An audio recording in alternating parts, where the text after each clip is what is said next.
Stanley Cup Finals, it's quite a dream, and the way our team has come together, like I said, it's just a great feeling. And we've had a mediocre season, but yet somehow we've pulled together, and it's been great. Want to say hi to everybody at the Mountain Shadow before you head out there? Yeah, how you doing out there? Cliff Ronning of the Vancouver Canucks. One of the big reasons these guys are now in the final two. They'll be taking on either the New Jersey Devils or the New York Rangers. I know Ivana's waiting here for you. We'll let you go enjoy the night. Thanks a lot for hanging in there, Cliff. Thank you, and I think I'm definitely taller, aren't I? Yeah, I'm all right, get out of here. Okay, Don, back to you. Yeah, I got to agree with Cliff. Thanks a lot, Dave, and congratulations to the Canucks and to the Grippus family, certainly. Okay, and off-ice news now. There was some front office shuffling done today in the NHL. Down in L.A., the Kings named longtime junior hockey exec Sam McMaster as their new GM. Of course, he replaces Nick Beverly, who was fired earlier this month. McMaster has spent the last 6 years as GM of the Sudbury Wolves and 13 the last 16 seasons working in the Ontario Hockey League. And other moves after almost a year of speculation. The Nordiques, 10 callers who correctly answer the question will win this lovely Leafs Canucks Collector's Edition T-shirt. Okay, to find out what's coming up tonight on U News at 23:30 now, here is Alan Carter. Thanks, Don. It was a huge win for the Canucks tonight, and the fans have gone crazy. We're going to take you to the celebrations all over the city. Plus, we're going to show you what it was like right here when Greg Adams putted that big goal. That's all tonight on U News at 23:30, plus all the news of the day. It all comes up right after Sportspage. Toronto Maple Leafs in double overtime tonight to win themselves a spot in the Stanley Cup Final. Down at the Pacific Coliseum live via the news tracker is Alan Carter with Dave Randorf from Sportspage. Alan, I hate you for being there. The only consolation for me was knowing that you're from Toronto. So tell me, are you a Canuck fan now? Thank you. I had to spill that right off the top. Oh, yeah. Well, of course, oh, no, stop that. I didn't say I might be from Toronto, but I'm not necessarily a Toronto fan. As you can see, the Zambonis putting the final touches on the ice here. It's quiet. Everybody's gone home, but it certainly wasn't that way a couple hours ago. No, you were asking me if I've ever seen a game or this type of intensity. I've only been covering the Canucks for about 5 years. I talked to another guy, you know, everybody knows, John McKeechee. He's been here from '72, and even he says in all the times he's been covering the Canucks, even when they went to the final, they never had games like this and character like this. It's hard to explain, but it was unbelievable. Magic in here tonight. The goal that Adams scored, first of all, I think, and I made the point earlier on Sportspage, them being down 3-0 and then coming back against a Leaf team that you know, was amongst the top teams in the league all year long, and the way they came back in the second period and then hung in there even when the Leafs kind of got the momentum going is just fantastic. And then in the double overtime, when Greg Adams did get the second goal, we thought it was going to take a lot longer than it actually did, but the Canucks came right out into double overtime and obviously wanted to get it done, and boy, when it went in, like, geez, when you still see it, it's unbelievable. For hockey fans, and you know, I'm definitely a hockey fan, it will be a moment that I don't think anybody will forget for a long, long time. Viewers at home just got to see that goal one more time. Probably a highlight we're going to be looking at for some time, until, of course, the next series starts. And then we got a whole new batch of highlights. Well, thanks for staying up a little bit later and staying here. Dave Randorf from Sportspage. When the fans came in here to the Coliseum, they were pretty confident, but the Leafs kept them on the edge of their seats for more than 4 periods, just a little more than 4 periods. But when that goal finally went in, it was crazy in here, and the fans went nuts.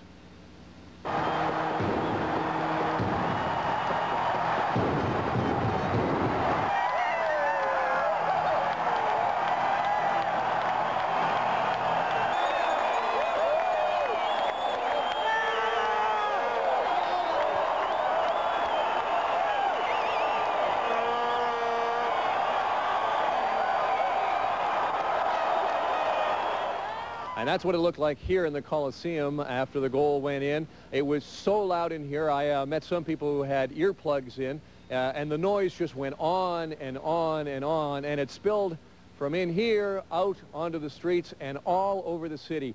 Parties erupted all over the town. Our cameras were there to capture a lot of it. This is what our city looked like tonight after the Canucks win.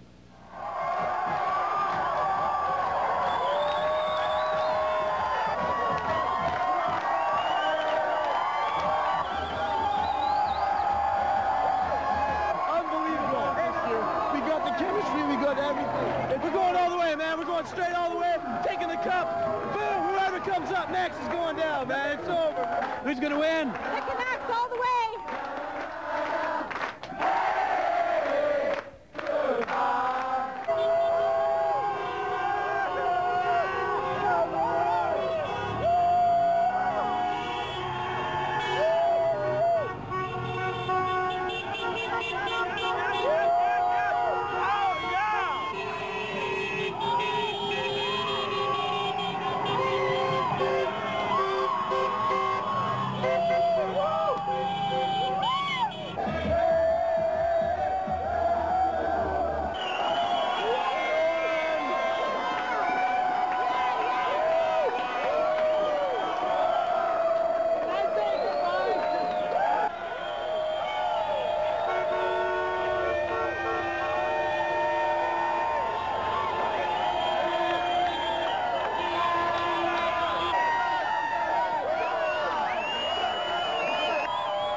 So that's what it looked like earlier tonight on the streets. When we were out here just outside the Coliseum, the place was going nuts. I know out here on Hastings, flags waving out of cars. It was complete pandemonium, and it doesn't get any better than this, except maybe, let's cross our fingers, if the Canucks go that one step further and win the Stanley Cup, and then Vancouver will certainly see a party. But before they win, they have to face one of two teams. Either the New Jersey Devils or the New York Rangers. I had to look to check to make sure. And that leads us to tonight's televote question. Who would you rather the Canucks meet in the Stanley Cup final? Dial 280-8000. Press 1 for the Rangers, 2 for the Devils. We'll have the results for you just before midnight.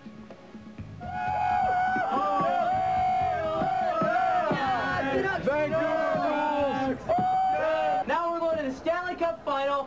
Canucks in 5. Let's go, Canucks!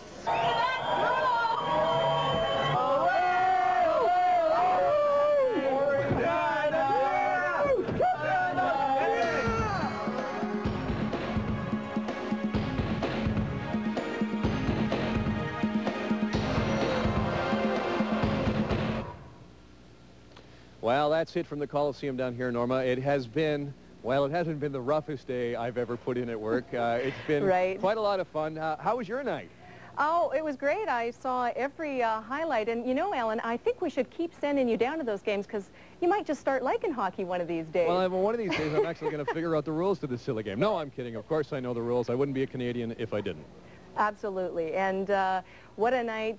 Thanks very much for your coverage, Alan and Dave. Now, coming up later tonight on U News at 23:30, Axel Foley is heading back to Beverly Hills.